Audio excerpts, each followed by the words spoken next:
Matthew Henry's Commentary on the Whole Bible. An exposition, with practical observations, of the book of the prophet Isaiah. Chapter 27. In this chapter the prophet goes on to show 1. What great things God would do for his church and people, which should now shortly be accomplished in the deliverance of Jerusalem from Sennacherib and the destruction of the Assyrian army, but it is expressed generally for the encouragement of the church in after ages, with reference to the power and prevalency of her enemies. 1. That proud oppressors should be reckoned with, verse 1. 2. That care should be taken of the church, as of God's vineyard, verses 2 and 3. 3. That God would let fall his controversy with the people, upon their return to him, verse 4, 5. 4. That he would greatly multiply and increase them, verse 6. 5. That, as to their afflictions, the property of them should be altered, verse 7, they should be mitigated and moderated, verse 8, and sanctified, verse 9. 6. That though the church might be laid waste, and made desolate, for a time, verse 10, 11, yet it should be restored, and the scattered members should be gathered together again, verses 12 and 13. All this is applicable to the grace of the gospel, and God's promises to, and providences concerning, the Christian church, and such as belong to it. Isaiah 27 verses 1 to 6. The prophet is here singing of judgment and mercy. 1. Of judgment upon the enemies of God's church, verse 1, tribulation to those that trouble it, 2 Thessalonians 1 verse 6. When the Lord comes out of his place, to punish the inhabitants of the earth, chapter 26 verse 21, he will be sure to punish Leviathan, the dragon that is in the sea, every proud oppressing tyrant, that is the terror of the mighty, and, like the Leviathan, is so fierce that none dares stir him up, and his heart as hard as a stone, and when he raises up himself the mighty are afraid. Job 41 verses 10 and 24, 25. The church has many enemies, but commonly someone that is more formidable than the rest. So Sennacherib was in his day, and Nebuchadnezzar in his, and Antiochus in his. So Pharaoh had been formerly, and is called Leviathan, and the dragon, chapter 51 verse 9, Psalm 74 verses 13 and 14, Ezekiel 29 verse 3. The New Testament church has had its Leviathans. We read of a great red dragon ready to devour it, Revelation 12 verse 3. Those malignant persecuting powers are here compared to the Leviathan for bulk and strength, and the mighty bustle they make in the world, to dragons for their rage and fury, to serpents, piercing serpents, penetrating in their counsels, quick in their motions, and which, if they once get in their head, will soon wind in their whole body, crossing like a bar, so the margin, standing in the way of all their neighbors and obstructing them, to crooked serpents, subtle and insinuating, but perverse and mischievous. Great and mighty princes, if they oppose the people of God, are in God's account as dragons and serpents, the plagues of mankind, and the Lord will punish them in due time. They are too big for men to deal with and call to an account, and therefore the great God will take the matter into his own hands. He has a sore and great and strong sword, wherewith to do execution upon them when the measure of their iniquity is full, and their day has come to fall. It is emphatically expressed in the original, the Lord with his sword, that cruel one, and that great one, and that strong one, shall punish this unwieldy, this unruly criminal, and it shall be capital punishment. He shall slay the dragon that is in the sea, for the wages of his sin is death. This shall not only be a prevention of his doing further mischief, as the slaying of a wild beast, but a just punishment for the mischief he has done, as the putting of a traitor or rebel to death. God has a strong sword for the doing of this, variety of judgments sufficient to humble the proudest and break the most powerful of his enemies, and he will do it when the day of execution comes. In that day he will punish, his day which is coming, Psalm 37 verse 13. This is applicable to the spiritual victories obtained by our Lord Jesus over the powers of darkness. He not only disarmed, spoiled, and cast out the prince of this world, but with his strong sword, the virtue of his death and the preaching of his gospel, he does and will destroy him that had the power of death, that is, the devil, that great Leviathan, that old serpent, the dragon. He shall be bound, that he may not deceive the nations, and that is a punishment to him, Revelation 20 verses 2 and 3, and at length, for deceiving the nations, he shall be cast into the lake of fire, Revelation 20 verse 10. 2. Of mercy to the church in that same day, when God is punishing the Leviathan, let the church and all her friends be easy and cheerful, let those that attend her sing to her for her comfort, sing her asleep with these assurances. Let it be sung in her assemblies. 1. That she is God's vineyard, and is under his particular care, verses 2 and 3. She is, in God's eye, a vineyard of red wine. The world is as a fruitless, worthless wilderness, but the church is enclosed as a vineyard, a peculiar place, and of value, that has great care taken of it and great pains taken with it, and from which precious fruits are gathered, wherewith they honor God and man. It is a vineyard of red wine, yielding the best and choicest grapes, intimating the reformation of the church, that it now brings forth good fruit unto God, whereas before it brought forth fruit to itself, or brought forth wild grapes. Chapter 5 verse 4. Now God takes care. 1. Of the safety of this vineyard, I the Lord do keep it. He speaks this as glorying in it that he is, and has undertaken to be, the keeper of Israel. Those that bring forth fruit to God are and shall be always under his protection. He speaks this as assuring us that they shall be so. I the Lord, that can do everything, but cannot lie nor deceive, I do keep it, lest any hurt it, I will keep it night and day. God's vineyard in this world lies much exposed to injury. There are many that would hurt it, would tread it down and lay it waste. Psalm 80 verse 13. But God will suffer no real hurt or damage to be done it, but what he will bring good out of. He will keep it constantly, night and day, and not without need, for the enemies are restless in their designs and attempts against it, and, both night and day, seek an opportunity to do it a mischief. God will keep it in the night of affliction and persecution, and in the day of peace and prosperity, the temptations of which are no less dangerous.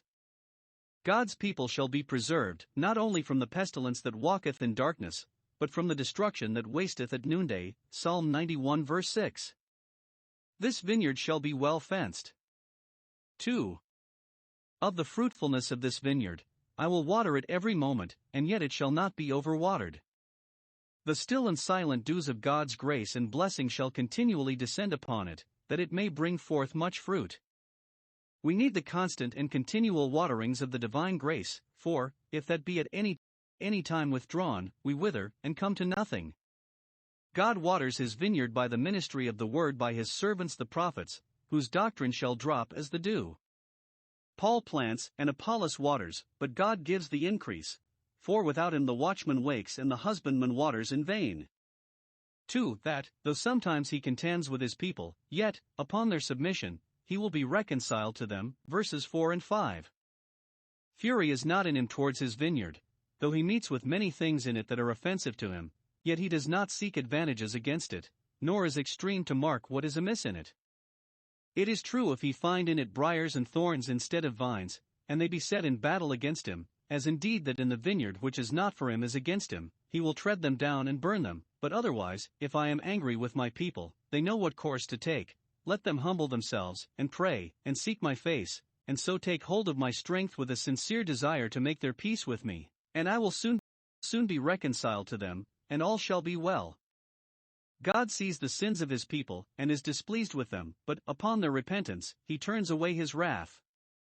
This may very well be construed as a summary of the doctrine of the gospel, with which the church is to be watered every moment. 1. Here is a quarrel supposed between God and man, for here is a battle fought, and peace to be made. It is an old quarrel, ever since sin first entered. It is, on God's part, a righteous quarrel, but on man's part, most unrighteous.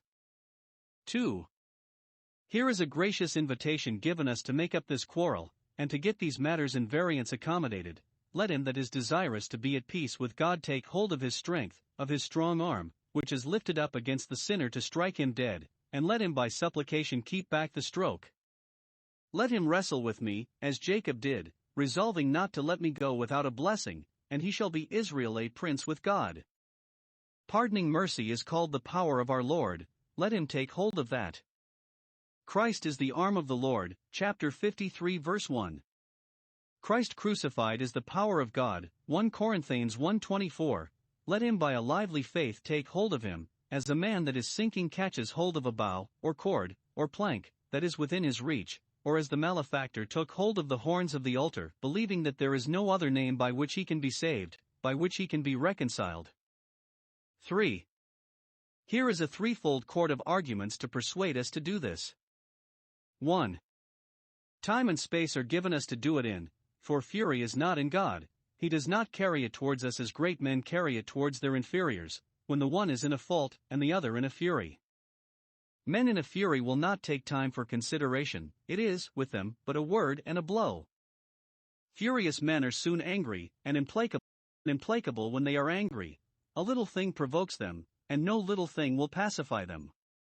But it is not so with God. He considers our frame, is slow to anger, does not stir up all his wrath, nor always chide.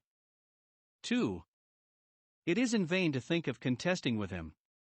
If we persist in our quarrel with him, and think to make our part good, it is but like setting briars and thorns before a consuming fire, which will be so far from giving check to the progress of it that they will but make it burn the more outrageously.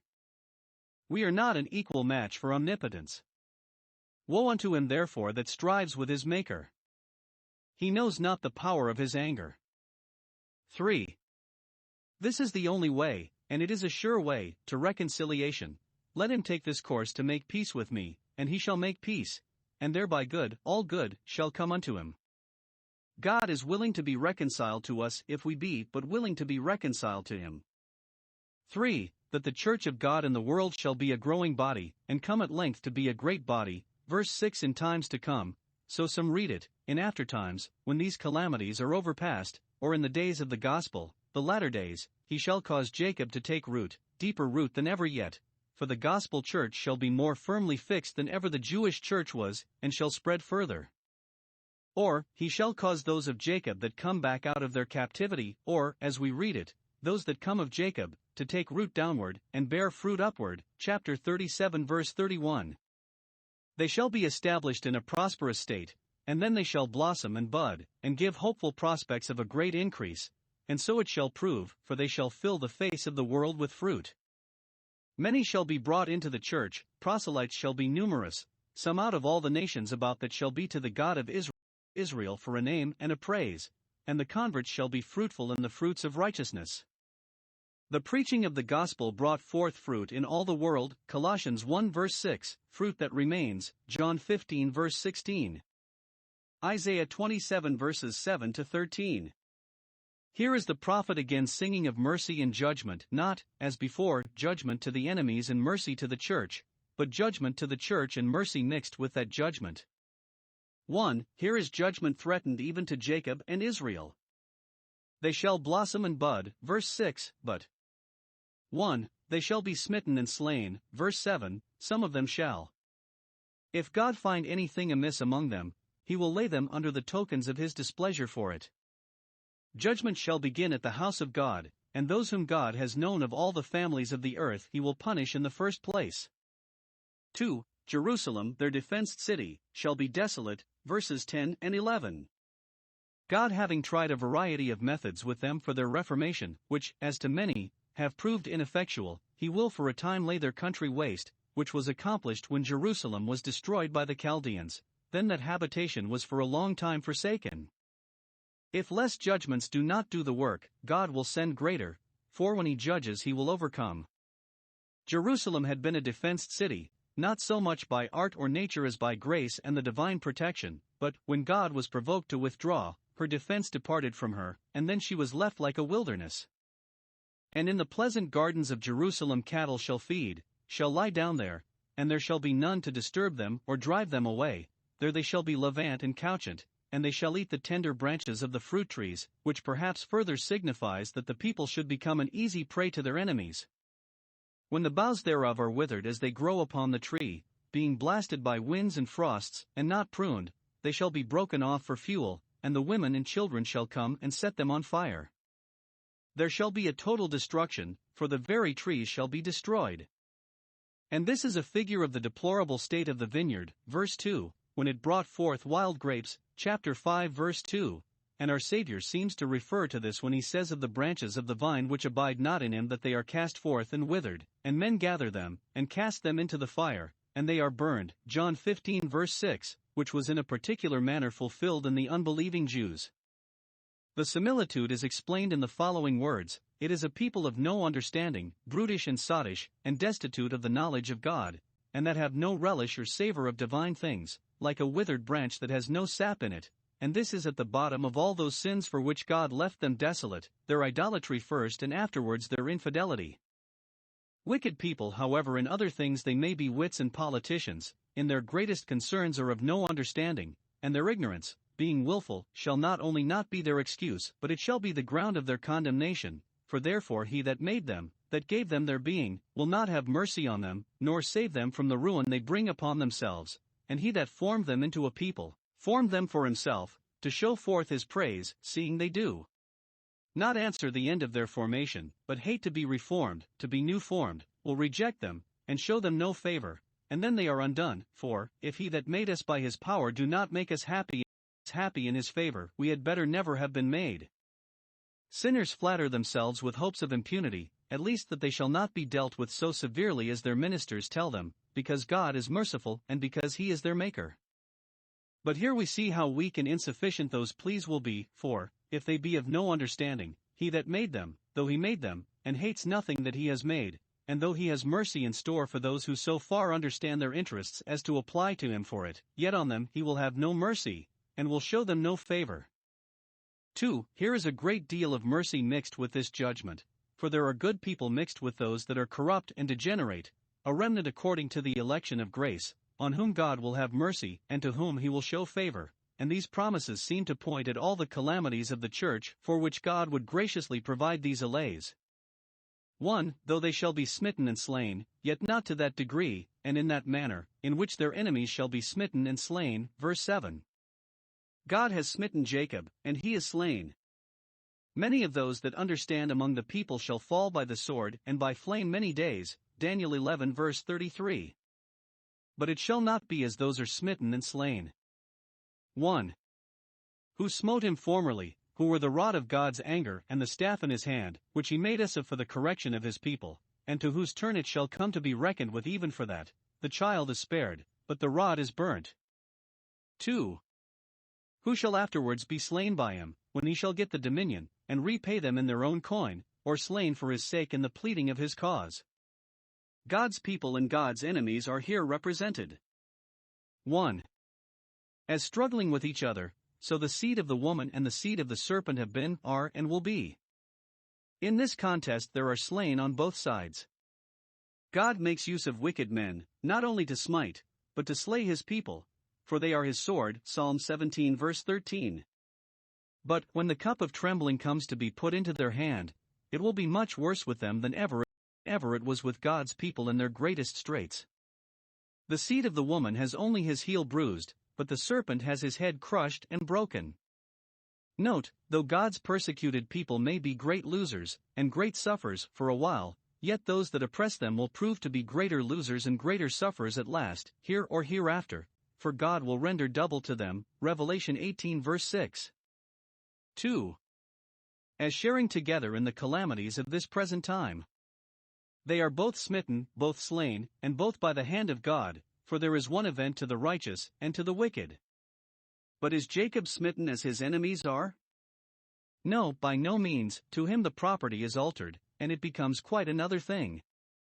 Note, however it may seem to us, there is really a vast difference between the afflictions and deaths of good people, and the afflictions and deaths of wicked people.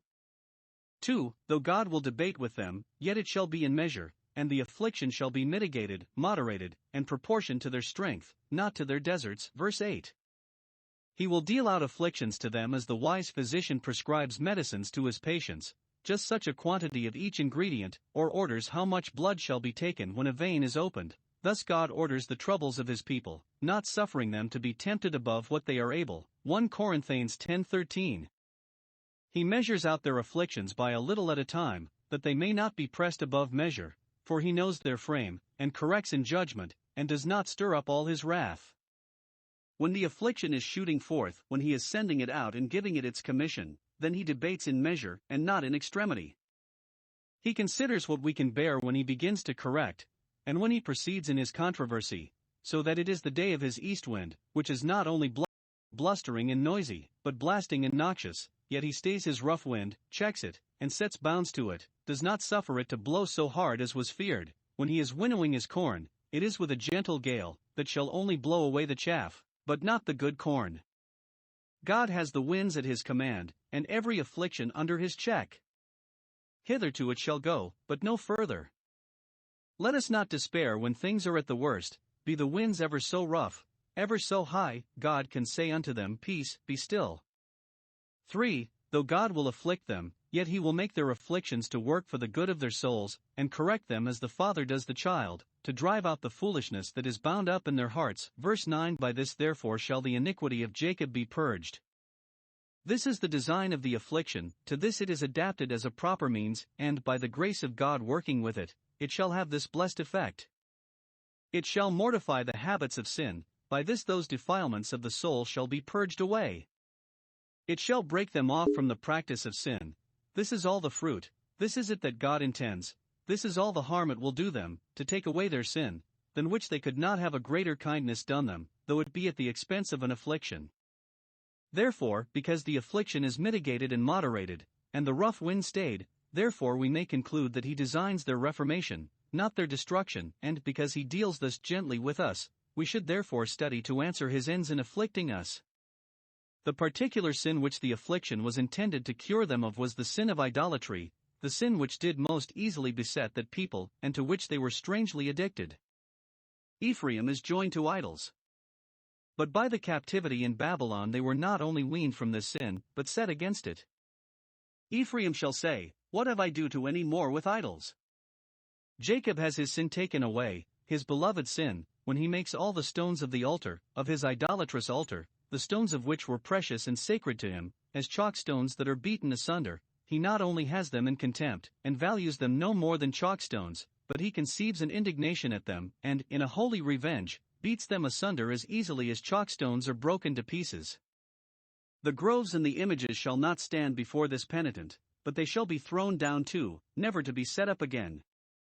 This was according to the law for the demolishing and destroying of all the monuments of idolatry, Deuteronomy 7 verse 5, and according to this promise, since the captivity in Babylon, no people in the world have such a rooted aversion to idols and idolatry as the people of the Jews.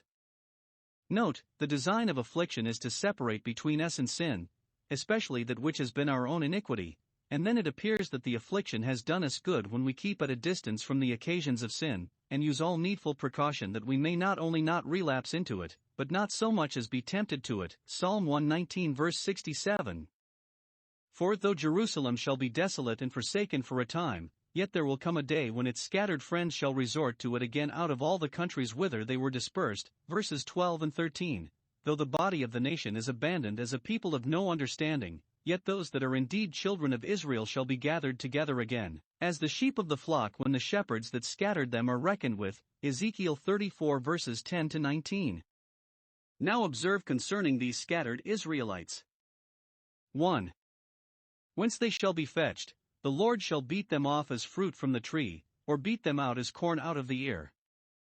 He shall find them out, and separate them from those among whom they dwelt, and with whom they seemed to be incorporated, from the channel of the river Euphrates northeast, unto Nile, the stream of Egypt, which lay southwest, those that were driven into the land of Assyria, and were captives there in the land of their enemies, where they were ready to perish for want of necessaries, and ready to despair of deliverance, and those that were outcasts in the land of Egypt, whither many of those that were left behind, after the captivity in Babylon, went, contrary to God's express command, Jeremiah 43 verses 6 and 7, and there lived as outcasts. God has mercy in store for them all, and will make it to appear that, though they are cast out, they are not cast off. 2. In what manner they shall be brought back, you shall be gathered one by one, not in multitudes, not in troops forcing your way, but silently, and as it were by stealth, dropping in, first one, and then another. This intimates that the remnant that shall be saved consists but of few, and those saved with difficulty, and so as by fire, scarcely saved, they shall not come for company, but as God shall stir up every man's spirit. 3. By what means they shall be gathered together, the great trumpet shall be blown, and then they shall come.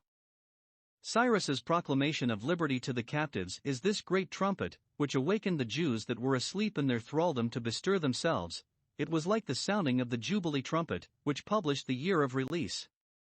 This is applicable both to the preaching of the gospel, by which sinners are gathered into the grace of God, such as were outcasts, and ready to perish, those that were afar off are made nigh. The gospel proclaims the acceptable year of the Lord, and also to the archangel's trumpet at the last day, by which saints shall be gathered to the glory of God, that lay as outcasts in their graves. 4. For what end they shall be gathered together, to worship the Lord in the holy mount at Jerusalem. When the captives rallied again, and returned to their own land, the chief thing they had their eye upon, and the first thing they applied themselves to, was the worship of God. The holy temple was in ruins, but they had the holy mount, the place of the altar. Genesis 13 verse 4. Liberty to worship God is the most valuable and desirable liberty, and, after restraints and dispersions, a free access to His house should be more welcome to us than a free access to our own houses. Those that are gathered by the sounding of the gospel trumpet are brought in to worship God and added to the church, and the great trumpet of all will gather the saints together, to serve God day and night in His temple.